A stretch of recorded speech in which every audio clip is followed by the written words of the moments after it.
sibonela sinye isikhathi ke kuyenzeka ukuthi isikhwama zivula kangaka ke ube khona phume inyoka ukuthi imali yakhona ayikwazanga ukuthi ilunge kahle kodwa mase right ke ukwazi ukuthi phume imali yangempela yayizwa leyo nto.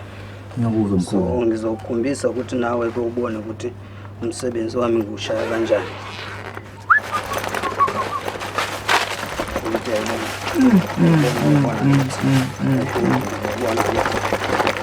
Sekunjalo ke mfana wami.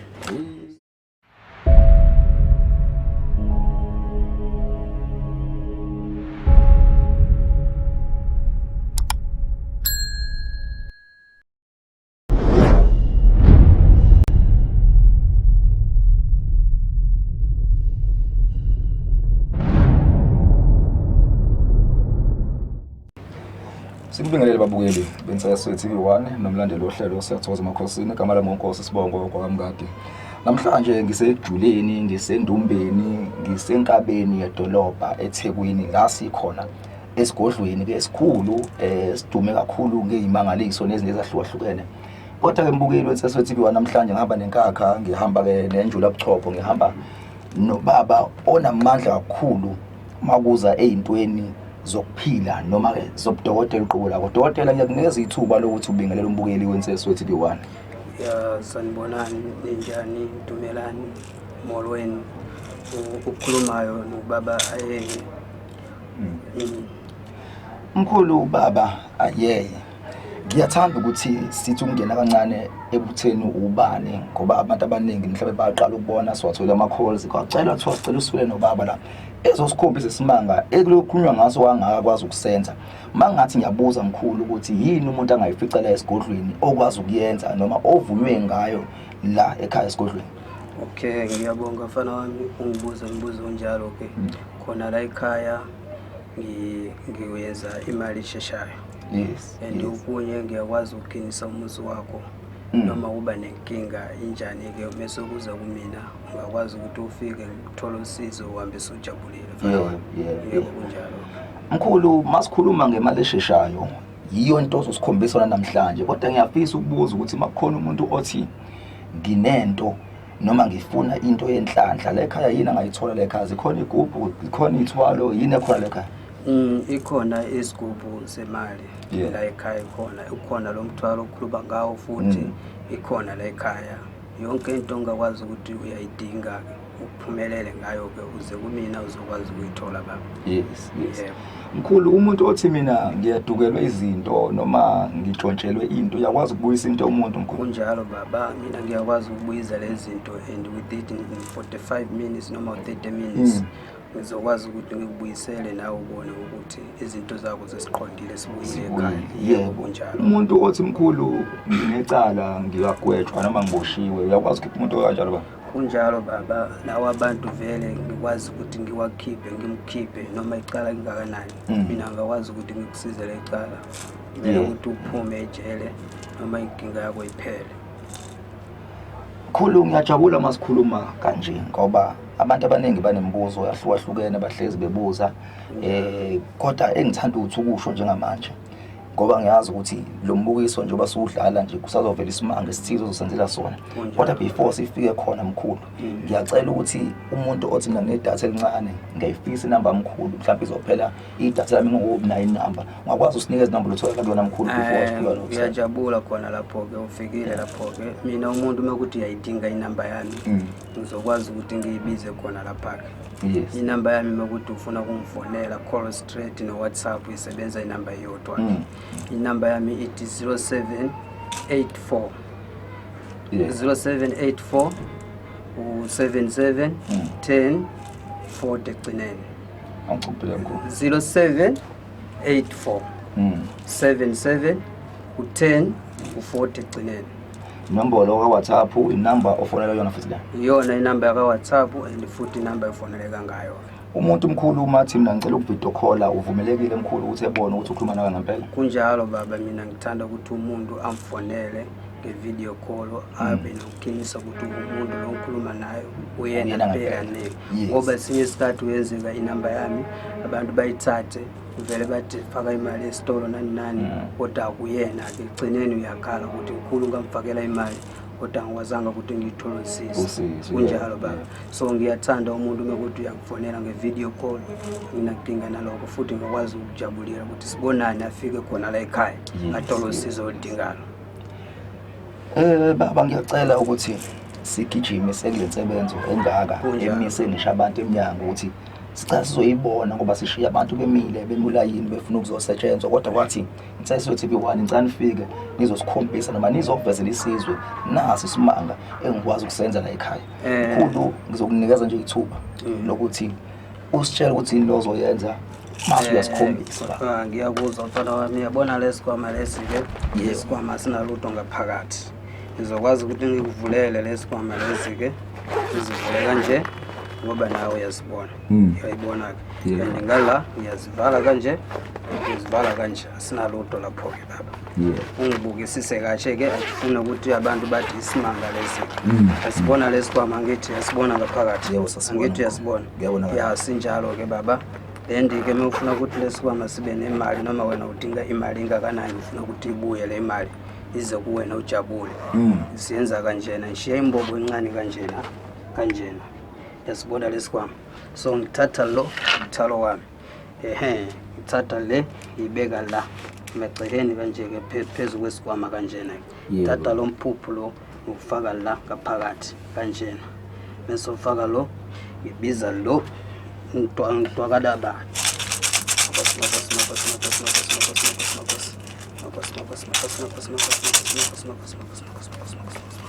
unjalo baba. Yenza kanjalo-ke bese ngiyenza kanje ngisitshalisa kanje ngibiza lo ngoba lo uyena-ke ukwazi ukuthi ayenze isimanga. Uyangithola kodwa ya mese kunjalo ngiyazivala semva kwa 5 minutes noma 10 minutes lezo sikhwama-ke.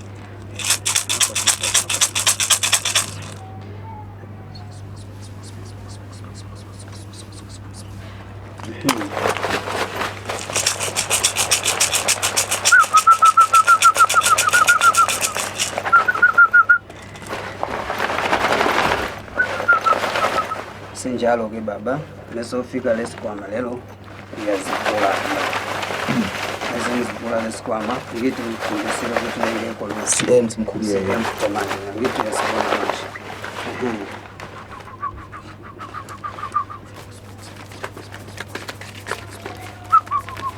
Buya mfana wami kunjalo baba. Sengiyazivula lesikhwama wena uyasibonela.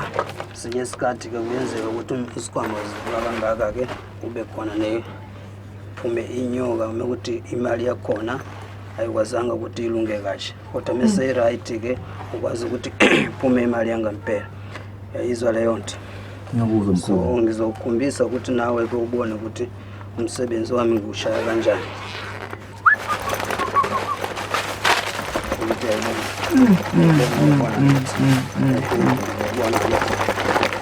Sekunjalo-ke mfana wami sekunjalo-ke imali leyo-ke asenokuthi imali enjani wena uyayibona kunjalo-ke mfana wami.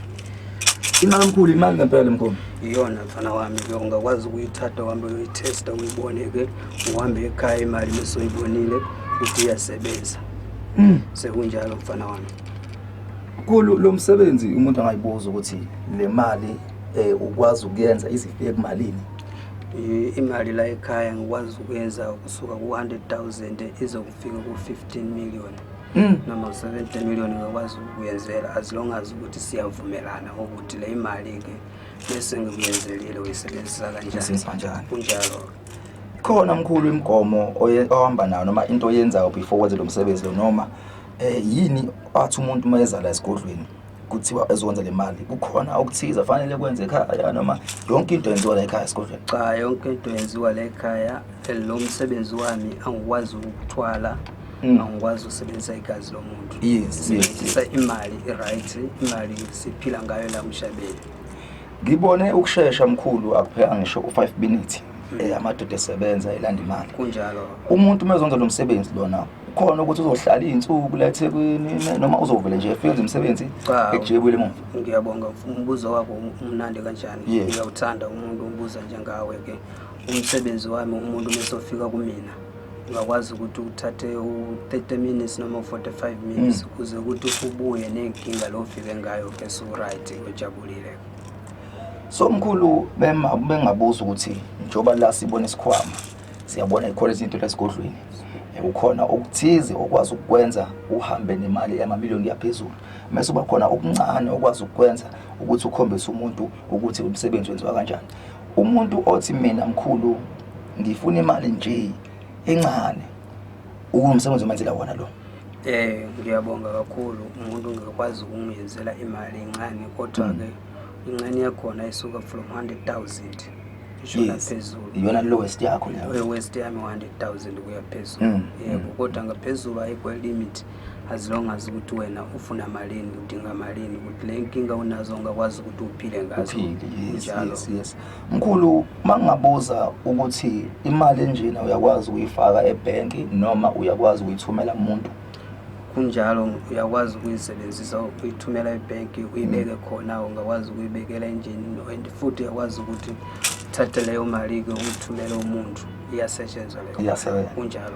Okay mkhulu umuntu othi mina ngisegoli noma ngiseStern Cape ngiyacela ukuthi umkhulu engenzele umcebo kodwa engifakele le cardini khona inhlobo enjalo ekhaya mkhulu. Kunjalo okay kodwa lo muntu ufuna ukuthi imali angithumele ekhadini noma angithumele esitolo into ngizoyicela khona ukuthi lo yake afone video call abe nokukhinisa ukuthi lo muntu ukhuluma naye umkhulu ayeye ngoba sinye isikhathi uyenzeka uyafona ungafone uyomfakela umunye umuntu imali ngcineni uyakhala uyacomplain ukuthi ubaba yeye ngamthumela imali angaze ngiyithole imali. So ngithanda ukuthi umuntu amfonele video call noma i-call ngisenankinga abe neshow ukuthi uyena ngikhuluma naye ahambe yoyithumela esitolo eSpar ePep noma ngase Shoprite noma ku account number yami angisenankinga. Yebo kunjalo.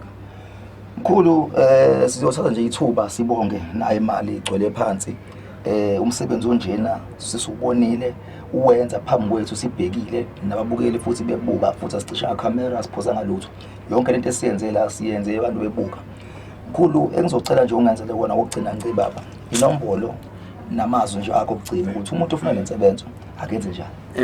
Ngijabulela abalaleli bami bonke abalandele wonke umuntu ufuna ukufisa kubona ivideo yami and umuntu ufisa ukuthi abe nosizo kusukela kumina ngicela ukuthi ufuna ukuthi ayifake imali esitolo noma ufuna ukukhuluma nami ngicela ukuthi angifonele kwale number ithi 0784 77 10 and 40 0784 77 10 40 ngakwazi ukuthi angithole umuyalele kaze umnyelezo and aphinde ukuthi ngikhulume naye then ndike semva kwaloko ke yonke into ibe right kuyena. Mkhulu njoba sengishilo since TV1 sijabula kakhulu ukufika la esigodlweni esikhulu sisethekwini nasesigodlo mkhulu. Isona kuphela noma khona ezinye baba. Ngikhona la eThekwini ngitholakala naseGoli ngine-branch khona lapho ke ngase-Eastern Cape ikhona ngase-Cape Town ikhona ngase-Eastern London ikhona nala eGoli nala eThekwini ngikhona mina. Yebo yonke indawo mekuthi uyangidinga eGoli ngakwazi ukuthi ngize khona ngifake upetrol imali yami ngize khona kuwena noma ngisukela nendiza ngize khona ngenze umsebenzi mekuthi wena uyashuleka kuza khona la ngikhona mina. Yebo kunjalo. Mkhulu kuningi usazokhuluma ngakho kuningi futhi sizokuveza lokho bese sokwenza namhlanje bese oveza le mali okwazi ukuyenza ngesikhathi nje sifishanyana esincane ukuthi umuntu abone i-demonstration ukuthi umkhulu amandla akhe mangakanani. Ngizocela mkhulu ukuthi ke upha abantu amagama okugcina bese siyavalelisa mkhulu ukwazi ukuqhubeka nomsebenzi wakhe. Ngamagama okugcina mina ngito ngizoyicela kunina ukuthi wonke umuntu ungilalele and futhi umuntu ubukela le video mekuthi uyangidinga ungakwazi ukungifonela noma ungifonela ku WhatsApp kwi-video call anginankinga.